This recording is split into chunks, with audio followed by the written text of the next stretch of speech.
Usam matud pa ka economic sabotage ang hoarding, ingon man ang smuggling sa agricultural products. Rason nga gipermahan ni Presidenteng Ferdinand Marcos Jr. ang Republic Act No. 12022 o ang Anti-Agricultural Economic Sabotage Act. Ang maong balaod ang mao'y musumpo sa agricultural smuggling, hoarding, profiteering o cartel operations aron nga mamahimong affordable ang bili sa mga pagkaon nga dili mamahimong alaot ang mga mag-uuma. Ilawom sa maong balaod, walay piyansa ang ipahamtang ngadto sa mga grupo o individual nga mapamatud-an nga nagabuhat sa nasangpit nga krimen. Dugang niini, makabayad usab sila og penalidad nga nakadepende sa kantidad nga ilang nakumpiska. Uyon ang mga mag-uumang silang Flora Manduan ug Ninita Tole sa nahisgutang lakang sa mga hingtungdan, gumikan na sab sa kamahal sa mga palaliton. Usahay kung mahal ang among baligya, lipay kami. Pero kung barato, pirting lisura. Gikan baya kami sa bukid ang among tracking daan, mahal kaayo.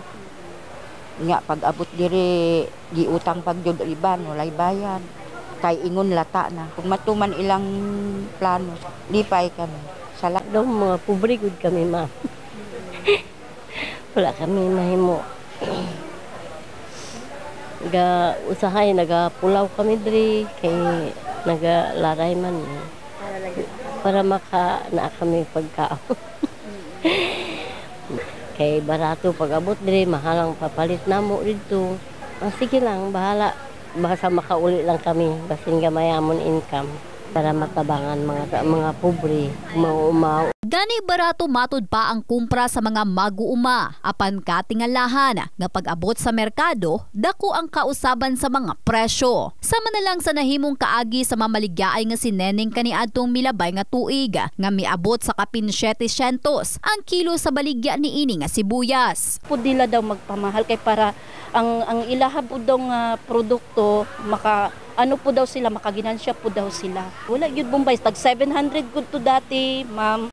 Nasayran ning Agosto sa bahin sa Navotas City, pipilat sa mga agricultural products ang nakumpiska nga iligal nga gikonsiderang nahimo pang kakumpetensya sa presyuhan sa mga produkto sa mag-uuma sa nasod. Maong lauman na lang sa pipila nga ang maong balaod hugot nga ipatuman. Kung gusto nila magtabang ng tinod-anay, kailan naman na sila sa kung kinsa ng mga nag-hoard. Isa pa, wala pa gani ka implement kayo sa EO katong 15% na taripa. Wala kayo nabatyagan to. Kung nag-effect ba yun to, wala. Igo lang man may ato na logi. Tapos wala man namo to nabatyagan nga napil nga nagbaba yun ang presyo. Kana pa kaya mga hoarders ilang guk doon?